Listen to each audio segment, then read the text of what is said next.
بسم الله الرحمن الرحيم.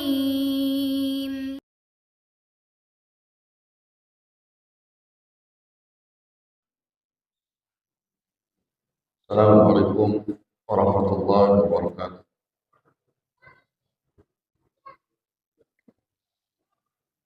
الحمد لله رب العالمين، والعاقبة للمتقين، ولا عدوان إلا على الظالمين. أشهد أن لا إله إلا الله، وأشهد أن محمدا عبده ورسوله. اللهم صل وسلم على نبينا محمد وعلى آله وأصحابه ومن تبعهم بإحسان إلى يوم الدين. Ya masyarakat maghrib yang anda muliakan, alhamdulillah Allah tabaraka wa ta'ala melapangkan waktu pada kita semua sehingga bisa melaksanakan salat maghrib berjamaah dan juga talabul ilm. Semoga Allah tabaraka wa ta'ala mudahkan juga jalan kita menuju surganya Allah subhanahu wa ta'ala. Salawat dan salam senantiasa kita curahkan kepada Nabi yang mulia, Nabi Muhammad Rasulullah sallallahu alaihi wasallam. Bil khusus kita doakan segenap jajaran pengurus Masjid Al-Mu'tadi, semoga senantiasa Allah tambahkan keberkahan kepadanya, sehat walafiat. Jamaah sekalian, bersyukur kepada Allah Subhanahu wa taala pada malam ini bil khusus kita bisa menambah kebaikan kita lewat thalabul ilm di hari-hari ketika beramal soleh Allah cintai, bahkan pahalanya bisa mendapatkan pahala sebanding dengan jihad di jalan Allah Subhanahu wa taala. Kali ini masuk kepada 10 awal pertama di bulan Dzulhijjah.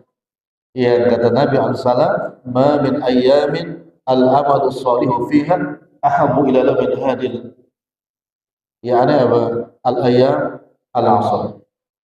Tidak ada amalan-amalan saleh yang lebih Allah cintai melainkan pada hari-hari ini. Yang dimaksud adalah 10 pertama di bulan Dzulhijjah. Mudah-mudahan antum semua juga bisa mengambil faedah dari 10 pertama ini dengan memaksimalkan amal soleh. Tentunya mudah-mudahan juga dimudahkan oleh Allah Subhanahu wa taala. Ada 10 nasihat dari Imam Ibnu Qayyim rahimahullah ta'ala. Kata beliau, asyaratu asya'a dha'i'atun la yuntafa'u biha. Kata beliau, ada 10 hal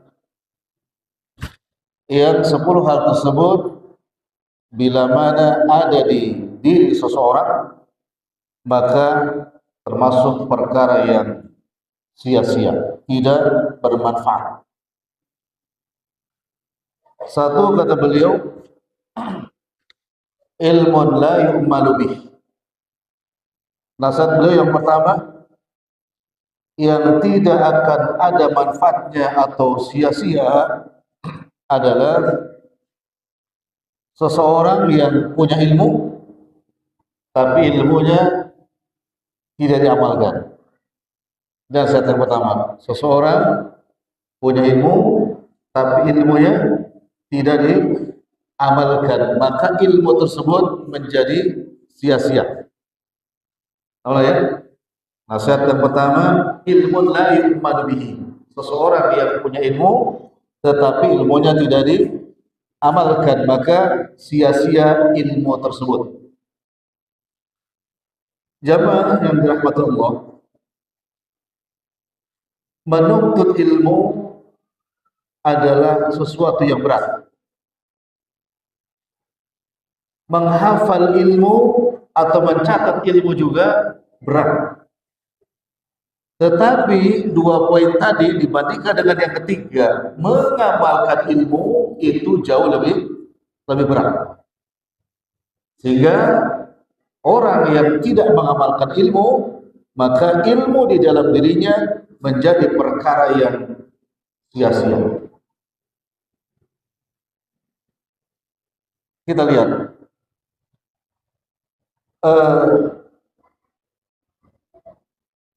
kalau antum dikasih kelapangan rezeki oleh Allah Subhanahu wa taala di bulan Dzulhijjah, atau misalkan di 3 hari Yaumun Nahr dengan Ayyamut Tasyrik, perintah Rasulullah SAW, hadis yang masyhur, bila punya kelapangan di hari-hari Nahr, diperintahkan untuk apa? Berkorban. Man kana lahu sa'atan falam yudhi fala yaqrabanna musallana. Itu ancamannya. Yang sudah ngaji ataupun yang belum ngaji pun, pengetahuan seperti itu pasti tahu. Sampailah di hari-hari yang mendekati Yaumun Nahr, kebutuhan yang primer sudah tercukupi dan masih ada uang kira-kira 3,5 sampai 4 juta. Ini orang tahu nih yang tadi. Kira-kira tetap milih kurban atau uang tetap disimpan. Yang kebutuhan primer sudah tercukupi di hari-hari tasik tadi. Punya uang 4 juta. Milih disimpan atau berkorban? Disimpan atau berkorban? Kebanyakan pada perintah Nabi apa? Berkorban. Ya, berarti kan ilmunya punya. Ada. Ketika diamalkan, tidak diamalkan, sia-sia. Yang kedua, ada kelapangan di hari Nahr, kebutuhan yang primer sudah tercukupi. Bahkan bukan hanya kelapangan, berlebih, Pak. Ya, berlebih. Sapi itu harganya berapa, Pak? Yang bobot katakanlah berapa? Ya, dapat 25. Dapat ya. Antum punya uang di hari-hari Nahr, Ayyamut Tasyrik itu mungkin cukup untuk membeli 3 atau 4 ekor sapi. Dan tahu keutamanya, kira-kira milih tetap patungan 1 ekor 7 orang atau memilih 1 ekor sapi sendiri. Model-model pelintir tahu. Patungan atau milih sendiri. Jadi sebetulnya ilmunya sudah apa? Tahu, Pak, tapi apa? Tidak diamalkan, tidak mau mengambil faedah, bahkan tidak tunduk kepada perintah Rasulullah SAW. Ini sia-sia orang punya ilmu. Mau S2, S3, thalabul ilmunya puluhan tahun juga, bila tidak mengamalkan itu, sia-sia ilmunya. 3, uang untuk kurban patungan nggak punya, beli sendiri, apalagi gitu ya, kemudian yang lainnya takbiran enggak, puasa 1 sampai 9 juga enggak, Arafah juga enggak gitu kan. Tapi dia semangat datang ke tempat pemotongan hewan kurban. Tujuannya apa? Minta daging. Kira-kira dia punya ilmu diamalkan apa enggak? Kurban enggak, yang lain juga, tapi tetap dia dengan semangat datang ke tempat apa? Kurban. Untuk apa? Minta daging. Ini orang yang sia-sia ilmunya, Pak. Siapapun ngaji kemanapun, sia-sia. Karena dia punya ilmu tapi tidak diamalkan. Tapi model seperti itu ada apa enggak? Hah? Banyak. Banyak ternyata. Ya, hati nih. Ini nasihat Al-Imam Ibnu Qayyim rahimahullah. Kemudian misalkan perkataan Ibnu Abbas. Kata beliau, "Ma min ayyamin." Ya, kata beliau, "Al-amalu shalihu fihinna," kata beliau, "ahabbu ila Allah." Ya, minat tasbih wa takbir wa tahmid wa tahlil. Alaikum bit tasbih wa tahmid wa takbir wa tahlil. Ada amalan kata dia di hari 10 Dzulhijjah ini, awal ini, ya, yang sangat dicintai oleh Allah Subhanahu wa taala. Kemudian kata Ibnu Abbas, maka kata Ibnu Abbas, bertasbihlah, bertakbirlah, bertahmidlah, bertahlillah. Jadi boleh apa tadi? Tasbih, apa lagi? Tahmid, hamdalah, apa lagi? Ya, takbir, Allahu Akbar, apa lagi? Tahlil, la ilaha. Tetapi yang masyhur, ya, untuk takbir yang mutlak dari tanggal 1 Dzulhijjah, ya, sampai akhir tasbih itu dimanapun dan tidak dibatasi. Kayaknya sudah dengar semua hadis ini. Pertanyaannya, diamalkan dia? Enggak juga. Pertanyaan lagi nih, beratan mana mengumandangkan takbir dengan patungan sapi 7 orang? Beratan mana? Beratan sapi, apalagi satu, ya. Ya ini yang berat enggak, ya ngambil nominasinya, yang ringan juga enggak. Coba masyhur di dalam hadis, bagaimana Ibnu Abbas, bagaimana Abdullah bin Umar, mereka menyengaja di tanggal 1 sampai tasdik itu ke pasar-pasar. Untuk apa beliau? Tidak bertransaksi untuk dagang, tapi hanya untuk apa? Bertakbir. Dengan takbirnya kedua sahabat tadi, orang-orang yang ada di pasar ikut takbir juga. Ada yang berani nggak ngamalkan ini? Seperti Ibnu Abbas. Jadi pasar dekat pasar apa? Ada.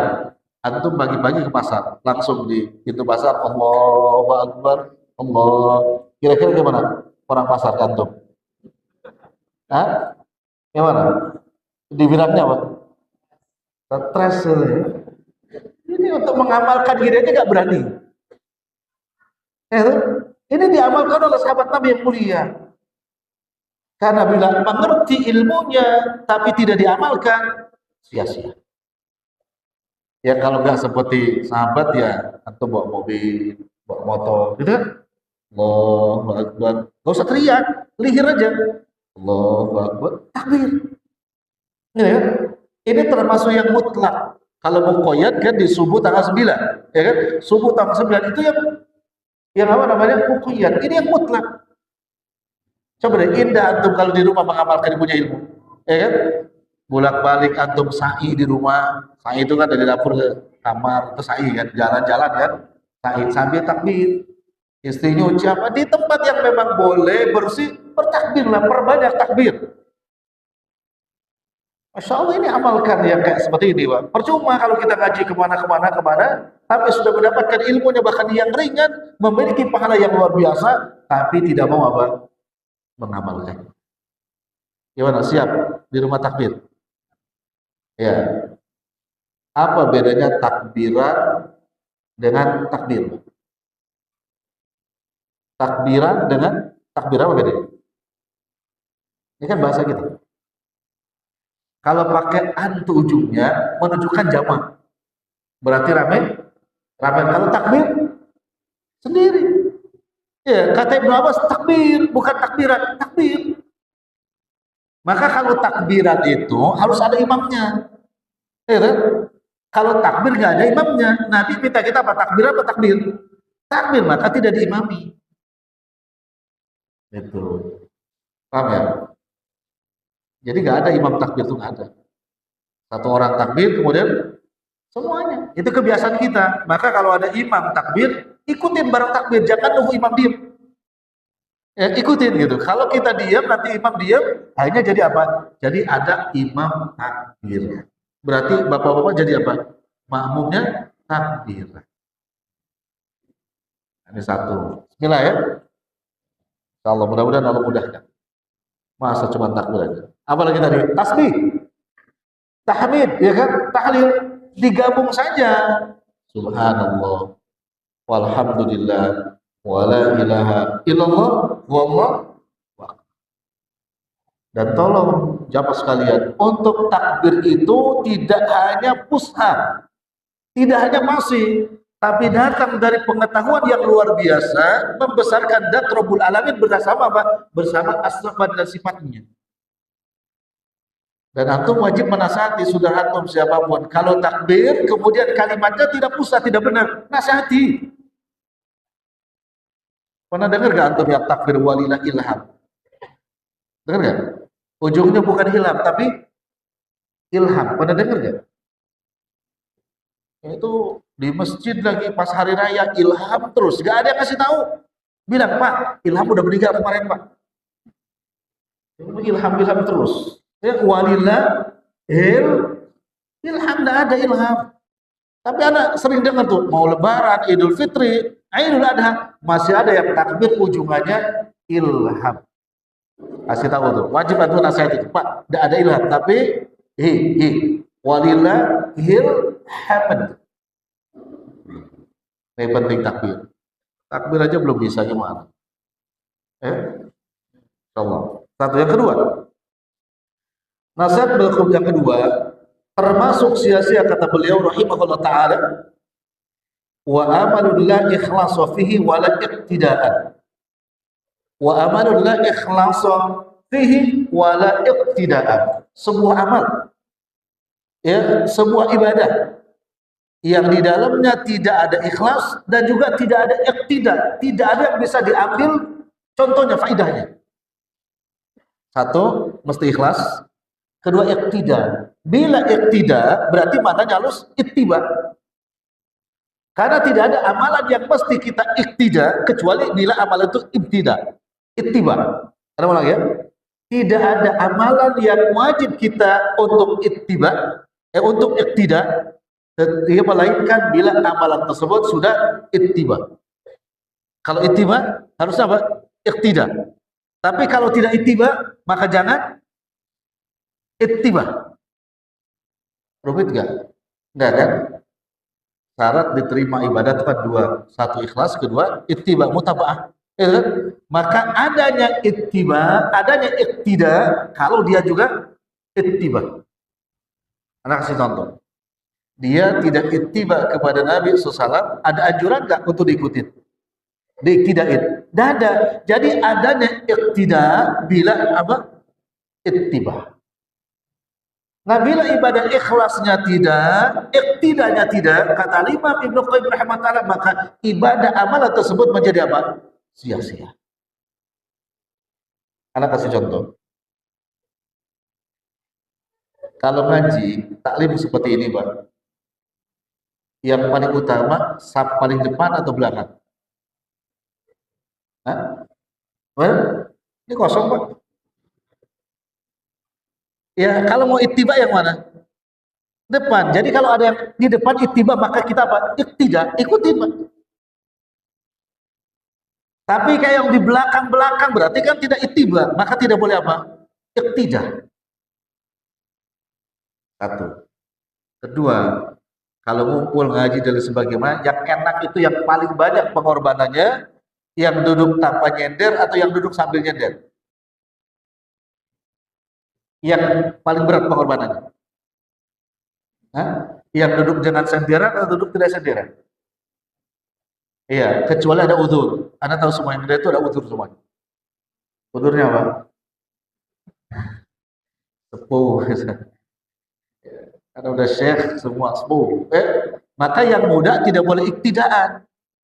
Ya, yang muda tidak boleh iktida kepada siapa? Yang tua dalam urusan apa?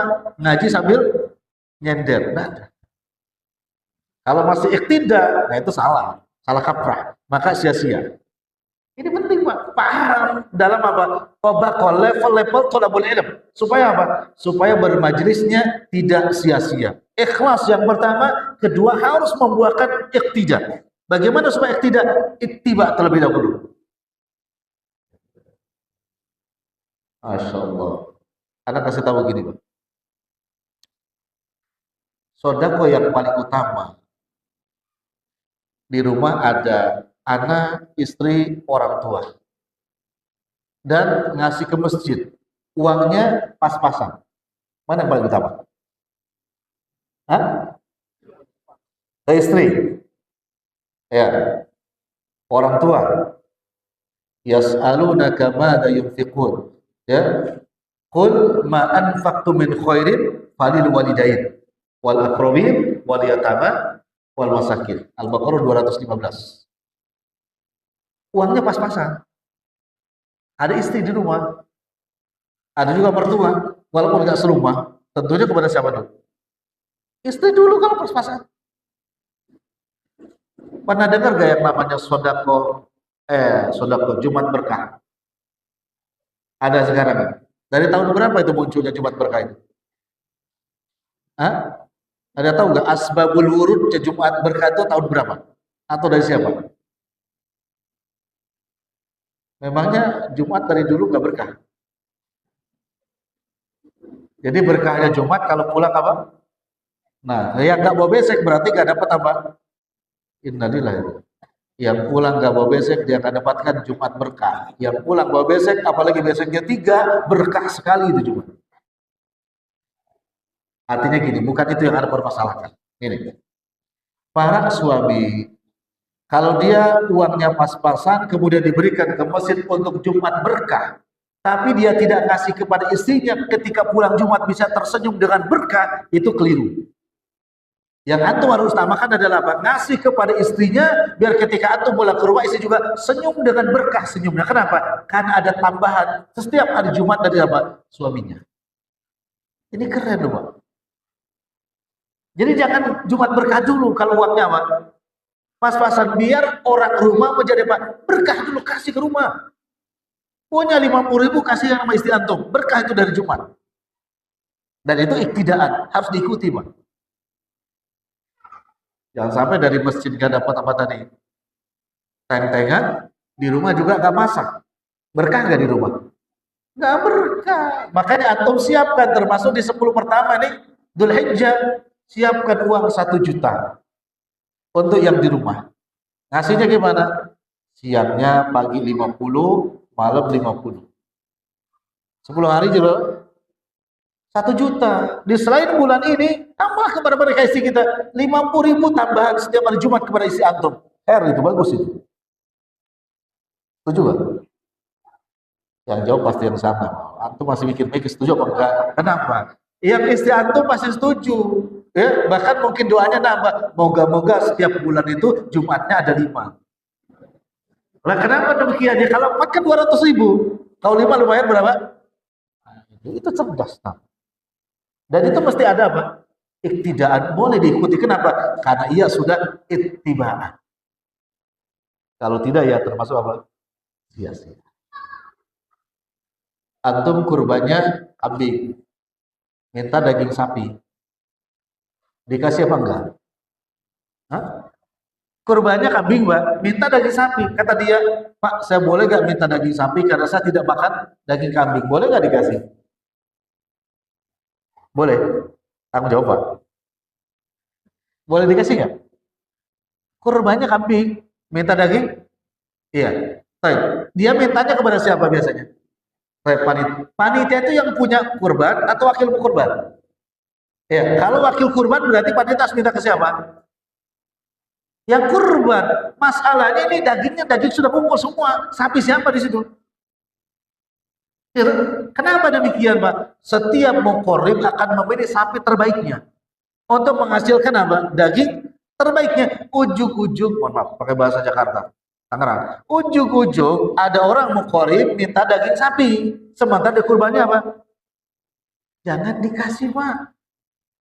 Jangan dikasih. Kenapa? Ini kan punya orang daging ini. Sapi ini dipilih yang beli itu, yang gemuk, yang bersih kan? Dia malah apa? Kambing, ujung-ujung minta apa? Daging sapi. Ini mau ittibaan kepada siapa? Jadi iktidaan juga di mana? Kalau dari awal dia tidak makan daging apa? Kambing, ya jelas dong urunannya kemana? Sapi. Jangan bikin ribet panitia. Dan panitia juga jangan merasa punya sendiri. Kenapa? Panitia hanya wakil. Dan harus diingat, Pak, Panitia kurban bukan panitia zakat. Di mana bedanya? Panitia zakat berarti amirin. Ya, ada jatahnya. Panitia kurban bila minta jatah sebagai hasil kerjanya, haram dia makan dagingnya. Ayo, mana besok panitia? Kan? Apalagi merasa saya akan kerja, saya harus dapat. Berarti kan minta di apa? Minta diupah, haram hukumnya. Dikasih upah dari apa? Daging kurban, apalagi panitia sudah menyisihkan tersendiri, disisihin 100 bungkus. Untuk siapa panitia? Mustahik belum dapat. Ini yang 100 bungkus panitia, ya, akadnya apa kira-kira? Selama ini akadnya apa kira-kira? Jatah. Jatah. Kalau jatah berarti apa? Upah bukan? Hah? Iya kan upah dong kalau jatah itu. Haram, sepakat haram semuanya. Makanya panitia itu adalah wakil. Kalau nanti dapat bagian adalah mustahik. Sebagaimana fuqara dan katakanlah masakin gitu kan.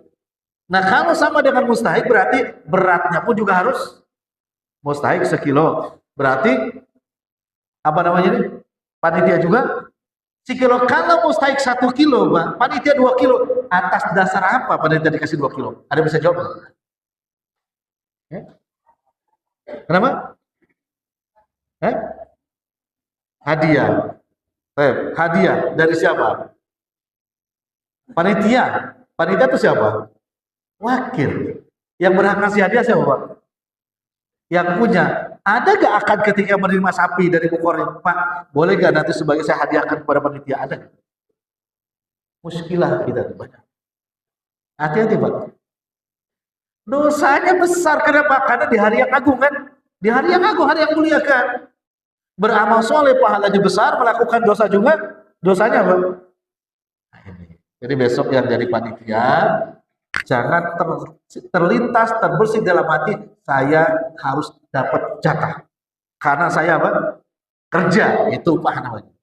Ya, kurban itu daging kepada siapapun boleh, yang kaya pun ya boleh, tetapi bila merasa saya ada yang kerja harus dapat, di situ permasalahannya. Tapi yang sudah diutus wanita jangan mundur.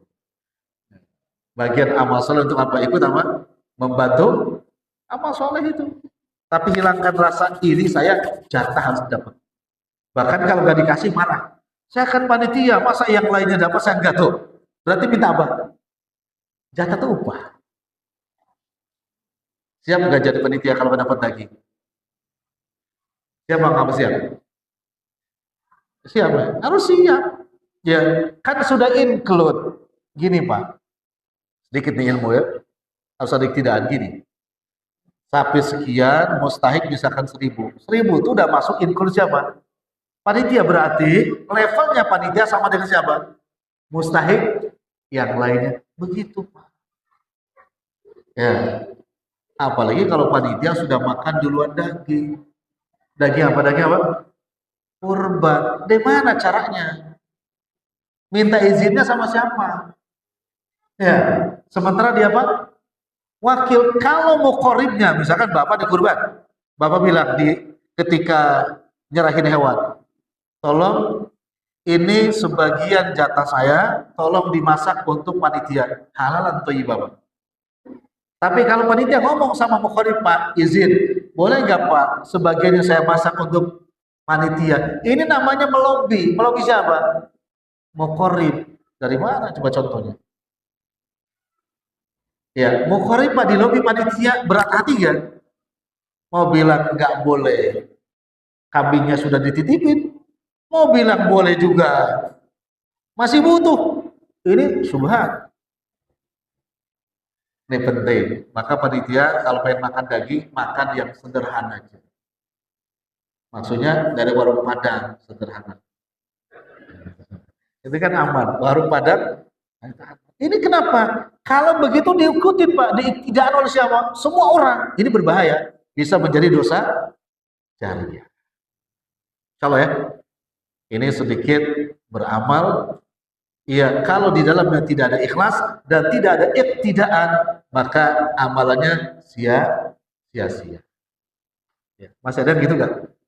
Masih ada gitu? Yang panitia makan duluan. Dagingnya dari mana? Allahu Akbar, gimana ceritanya? Kayaknya panitia nggak makan daging 10 tahun. Baru ada kurban.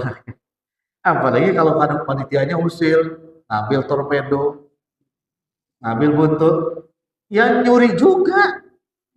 Mencuri kan? Ya mencuri. Dia mintanya sama siapa? Panitia. Panitia bukan pemiliknya. Mencuri.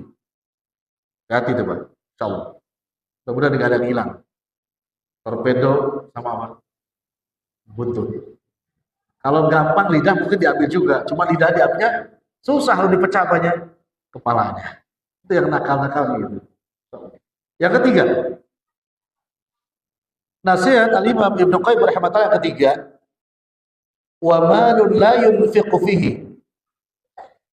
fala yastamti'u bihi jami'atun fid dunya wa la yuqaddimuhu amamahu ila al-akhirati. Yang ketiga termasuk sia-sia adalah malun la yunfiqu minhu, harta yang tidak dikeluarkan infaknya darinya sedikit pun. Maka dia tidak bisa bahkan tidak bisa mengambil manfaat sedikit pun di dunia, apalagi besok di akhirat. Gini jamaah sekalian. Kalau antum baca surah Al-Adiyat, setelah Allah menyebutkan innal insana li rabbih lakanud. Lanjutannya apa? Wa innahu ala dzalika lasyahid. Wa innahu li hubbil khairi lasyadid. Itu ayat kata Imam Ibnu Katsir ada dua maknanya. Pertama, wa innahu li hubbil khair. Makna khair itu adalah harta. Harta dunia. Mereka ada yang kikir. Ya. Wa innahu li hubbil khair lasyadid. Ada yang sangat kuat cinta dunianya. Tapi makna kedua termasuk Mujahid dan Ibnu Abbas mengatakan sangat kuat dan sangat rapi menyembunyikan sifat kikirnya. Ini keren ya? Menyembunyikan sifat apa? Kikirnya. Ada yang kaya dermawan? Ada. Banyak ya. Yang kaya pelit ada kan? Sekarang gini Pak. Mampu 1 ekor sapi tapi tetap patungan 7. Termasuk yang mana tuh? Berarti masuk wa innahu li hubbil khair lasyadid. Begitu tinggi kuat rasa cintanya terhadap dunia, dia pura-pura tidak mampu, sebenarnya mampu. Pelit gak? Menurut Mujahid Ibnu Abbas itu tipikal pelit yang rapi. Tapi tetap apa? Jelek, namanya pelit. Kikir tapi rapi, Pak. Sekarang duitnya miliaran, Pak. Tapi sodakonya 5.000 perak terus. Termasuk kikir ya? Kikir yang rapi. Kikir yang rapi. Kenapa demikian? Karena termasuk cinta dunianya sangat apa? Sangat tinggi. Dan model-model seperti itu sampai kiamat ada. Maka kata Imam Ibnu Qayyim, dia bila memiliki sifat kikir seperti itu, maka dia tidak akan merasakan nikmatnya dunia itu, harta itu. Anda ingat zaman dahulu, Pak. Mungkin ada yang sama dibesarkan tahun 80-an. Itu orang Sunda, daerah Ana, kalau minta telur ayam sama orang tua, itu nggak dikasih. Alasannya biar semuanya netes. Dan rata-rata dulu orang Sunda punya sarang ayam, Pak. Karena rumahnya birik. Taruh tuh ada 2, ada 3, telurnya banyak. Tapi kalau minta telur untuk digoreng apa? Gak boleh. Biar netes. Merengek lagi, Pak, sudah netes semuanya. Boleh gak minta 1 dipotong? Kata dia, biar pada gede dulu. Kalau sudah jadi minta, biar nanti kawin dan beranak lagi. Alhasil, Pak, ya susah untuk menikmati telur, apalagi ayamnya. Mungkin yang tahun 8 bulan pernah gitu. Bisa nggak endingnya? Bisa. Dengan 2 alasan. 1, kalau ayamnya sakit, baru boleh dipotong. 2, orangnya sakit, baru ayamnya juga dipotongin ayam. Kalau ayamnya gak sakit, yang punya gak sakit Pak, aman itu. Dari telur ke ayam, dari ayam remaja ke remaja ke apa? Kawin lagi tuh. Begitulah Pak. Itu termasuk pelit apa hebat? Ini namanya pelit yang dipelihara, pelit Pak. Itu merasa, ya Allah kok pengen telur aja susah, apalagi ayamnya. Itu orang tuh dulu gitu Pak. Karena mungkin dulu susah. Ya, makan aja susah. Ikan kita punya kolam Pak, setahun sekali kolam dikurasnya kalau lebaran. Itu pun disortir Pak, hanya boleh makan ikan mas kecil sama mujair. Yang gede-gede ditanam lagi. Pelit apa bagaimana? Ya, ini model seperti itu Pak. Kenapa? Amat sangat ya kan cinta terhadap apa? Dunia. Maka dia sendiri tidak apa? Tidak mendapatkan manfaat kesenangan dari apa? Dunianya Pak. Apalagi untuk apa? Akhirnya kata Imam Ibnu Qayyim, yang seperti itu punya harta termasuk sia-sia. Maka kalau punya duit biar mendapatkan apa? Senangkan istri antum, orang tua antum, anak-anak antum, ya kan? Sisanya kemudian apa? Selebihnya sedekahkan. Dunia menikmati, akhirat ada apa? Investasi. Itu cerdas.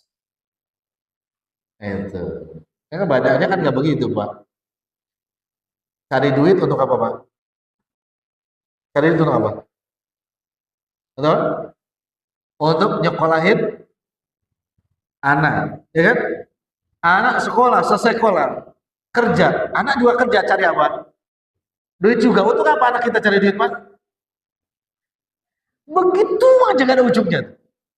Orang tua cari duit untuk anak sekolah nanti selesai sekolah cari duit untuk anaknya lagi sekolah. Begitu aja. Padahal besok tidak akan ditanya oleh Allah, rumah kamu berapa? Mobil kamu merek apa? Motor kamu merek, enggak ditanya Pak. Yang justru yang ditanya pertama kali, sholatmu seperti apa? Kan gitu kan? Tapi yang luar biasa, kalau cinta luar biasa terhadap dunia yang kita apa? Bela-belain sampai-sampai rela meninggalkan urusan apa? Akhirat. Rela kita beribadah tanpa ilmu demi apa? Demi dunia. Itu kebalik. Maka dia tidak akan mendapatkan apa? Kenikmatan dunia, apalagi kenikmatan akhirat. Ilmunya menjadi yang sia-sia. Anak kasih contoh dikit-dikit. Kalau ada antum mau ke masjid, tiba-tiba waktu subuh ada teman antum ke masjid, sudah rapi pakaiannya, wangi. Gak lama, mungkin berapa menit, datang teman antum yang satunya pakainya rapi untuk ngantor. Dia gak sholat dulu di sini, tapi langsung ngantor. Mungkin sholat dari kantor. Antum lihat orang seperti itu, dua model seperti itu, ya. Yang paling terkesan menurut antum yang mana? Yang langsung kantor gak sholat dulu, baru sholat di kantor mungkin jam berapa, atau yang sudah rapi ke masjid? Hah? Yang mana? Sudah rapi? Tapi jangan salah, banyak yang memuji yang tadi. Dia hebat itu. Hebatnya apa Pak? Ya, belum adzan aja sudah ngantor. Emang kantornya di mana Pak? Di mahsyar itu, jauh. Saking jauhnya Pak. Ya kan? La haula wala quwata illa billah Pak. Orang yang paham ilmu ini, ya kan? Maka dia tetap mendahulukan apa? Akhiratnya, karena urusan kita hidup untuk akhirat. Untuk ibadah. Ya, ibadah untuk apa?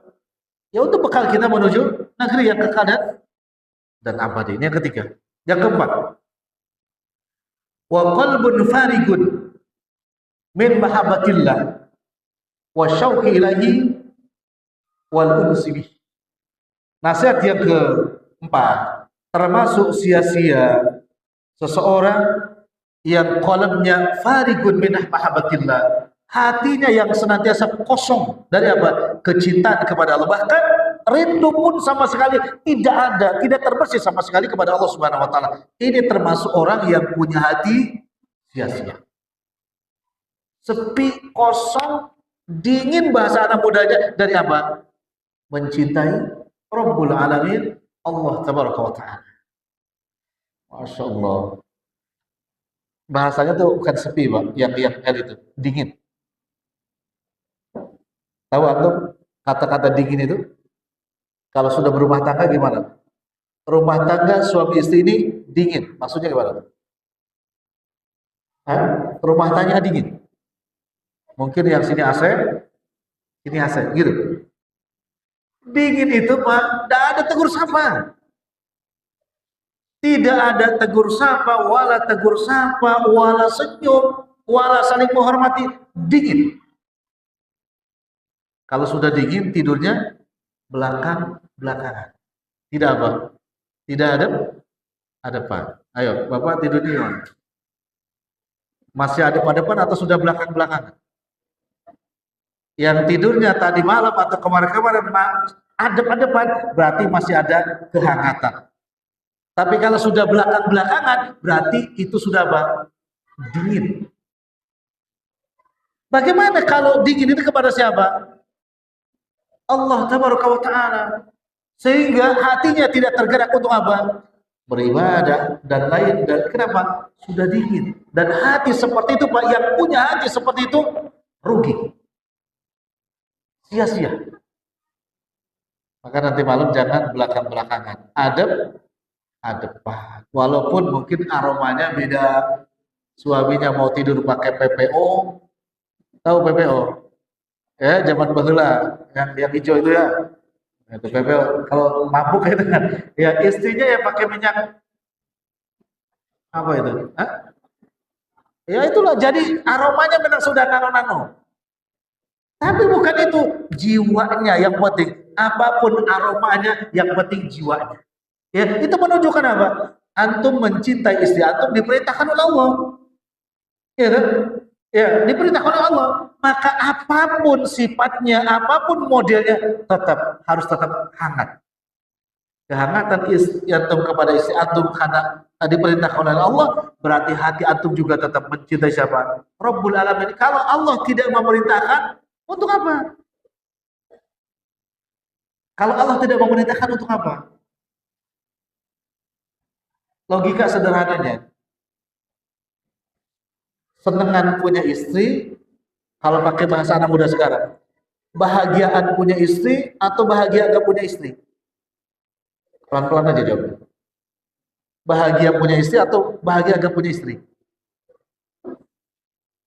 Pelan-pelan, kedengeran. Ya, lebih mana bahagia punya istri dengan gak punya istri? Kalau punya istri itu bahagianya lebih banyak atau sedikit? Pada gak berani jawab. Kalau sedikit, udah punya istri bebas jawab. Bebas? Enggak juga.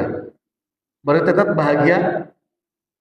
Ya, tapi bahagianya punya istri tetap dalam rangka ibadah kepada Allah. Kerja tuh capek nggak? Capek. Cari apa? Fulus. Untuk siapa? Istri. Kalau bukan Allah yang memerintahkan, atau masih tetap kerja kan? Pasti milih nggak kerja. Kenapa? Karena juga milih nggak punya. Semuanya itu dalam rangka apa? Ibadah. Kalau orang mengatakan dalam rangka ibadah, berarti memang ada di dalam jiwanya apa? Kecintaan kepada siapa? Allah, dan itu insya Allah bernilai ibadah. Banyak manfaatnya atau madaratnya punya istri? Manfaatnya. Kalau antum masuk dari bab ibadah. Tapi kalau dalam bab masuk dari bab bahagia, banyak madaratnya. Jangan salah, kalau masuk dari pintu bahagia banyak madaratnya, tapi kalau masuk dari pintu ibadah banyak bahagianya. Paham nggak kira-kira? Kalau paham jangan diperpanjang. Muskilah kalau diperpanjang. Gitu ya? Dan ibadah, Masya Allah. Nih. Kemudian rindu kepada siapa? Allah Tabaraka wa Ta'ala. Bahkan jamaah sekalian, kerinduan orang-orang yang beriman kepada Allah dan Rasulnya itu tidak bisa dikalahkan oleh suatu apapun juga. Anda sudah jelaskan berkali-kali, sahabat Nabi yang mulia, tapi tidak begitu dikenal di kalangan para sahabat. Siapa namanya? Nabi sangat mencintainya, tapi dia tidak begitu dikenal di kalangan para sahabat. Kenapa? Satu, dia itu nggak ganteng. Gak ganteng tuh kalau bahasa Tangerangnya apa? Jelek, Pak. Tidak ganteng tuh jelek. Kemudian juga dia tidak kaya. Maksudnya apa? Miskin. Ya, sudah begitu nggak dikenal, berarti apa, Pak? Nggak terlalu diperlukan tuh orang. Ya, lalu Nabi datang menghampirinya ba'da sholatus subh. Kata Nabi, wahai Julaibib, apakah kamu tidak mau menikah? Ya, Julaibib cuma jawab, ya Rasulullah, bapaknya gadis yang mana yang rela mempersunting aku sebagai mantunya, tapi tanpa raut muka penyesalan, tetap sambil senyum di hadapan Rasulullah Sallallahu Alaihi Wasallam. Dia tidak menyesal menjadi orang miskin, orang jelek, tidak dikenal. Dia cuma mengatakan, orang tua yang mana yang rela anaknya dipersunting oleh orang seperti saya. Nabi tidak kepo, Pak. Ya sudah pulang. Besoknya ditawarin lagi sampai 3 kali. Ketiga kalinya Julaibib mengatakan, labbaik ya Rasulullah. Udah dipegang tangannya oleh Rasulullah SAW, ya kan? Diajak bertamu ke sebuah rumah. Rumah itu adalah rumah pembesar sahabat Ansor. Ketuk pintu, assalamualaikum. Waalaikumsalam. Wah, itu orang tua, Pak, sangat senang kedatangan siapa? Rasulullah. Langsung Nabi katakan, kedatangan aku ke sini adalah ya untuk menkhidbah putrimu. Wah, tambah senang lagi. Ya Rasulullah, rumah yang gelap akan menjadi terang. Kenapa? Rembulan masuk ke rumahku. Kenapa? Arab itu kan biasa pakai apa? Syair. Pakai apa? Ya kayak antum lah zaman dulu, pakai syair. Saya Anda jelaskan, Anda bacakan saja yang kelima ya.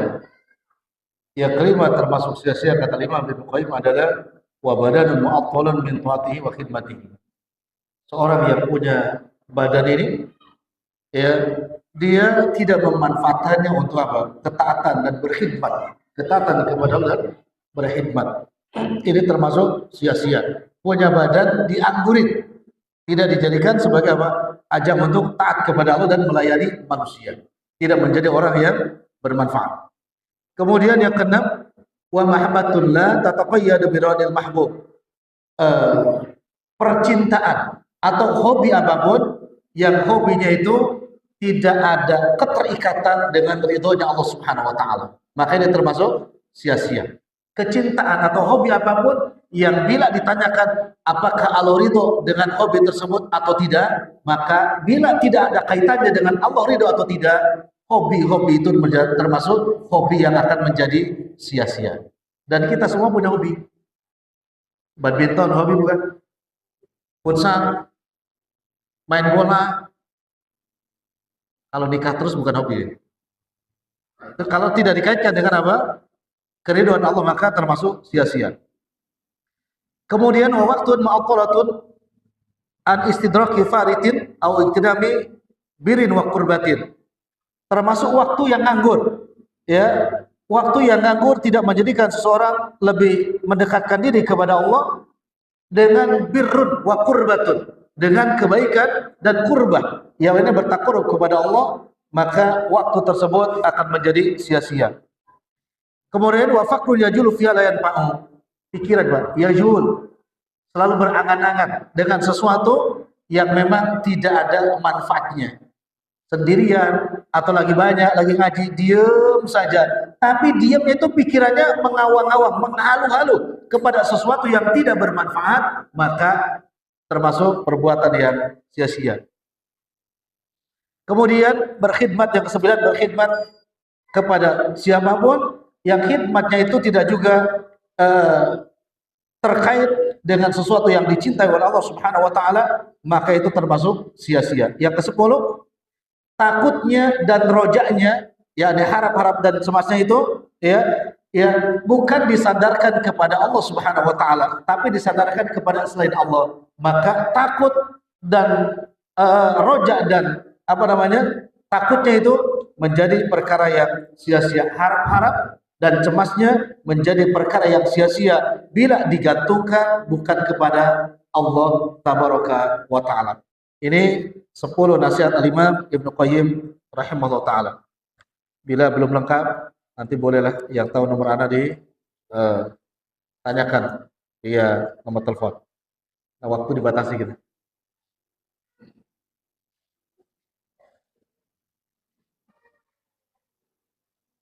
Mana yang paling utama?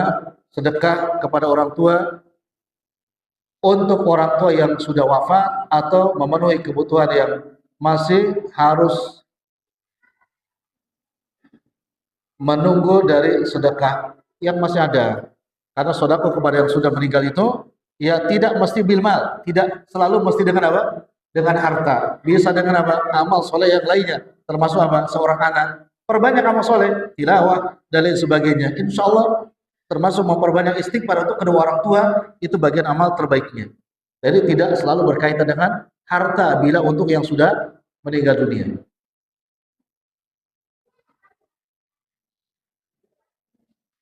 Ana bekerja di bidang musik dan dalam proses hijrah. Kondisi Ana saat ini mampu berkurban kambing. Ana ingin berkurban, tapi khawatir tidak diterima amalan kurbannya karena sumber yang tidak halal dari musik. Iya, kurban harus dari yang halal. Ya, karena innallaha thayyibun la yaqbalu illa thayyiban. Jadi Allah Maha suci, Maha bersih, tidak menerima kecuali dari yang kecuali kalau gini, antum musik ngasih duit sama si Fulan 5 juta. Tahu si Fulan juga duit itu hasil antum musik. Maka si Fulan merdeka, tidak akan terbawa dosanya. Ini sepakat para ulama. Ya, karena dosa itu hanya dipikul oleh siapa? Orang yang berinteraksi dengan dosanya tersebut. Tapi kalau yang ada di dalamnya itu yang berkurban, maka tidak sah kurbannya dari harta yang tidak halal. Harta yang tidak halal.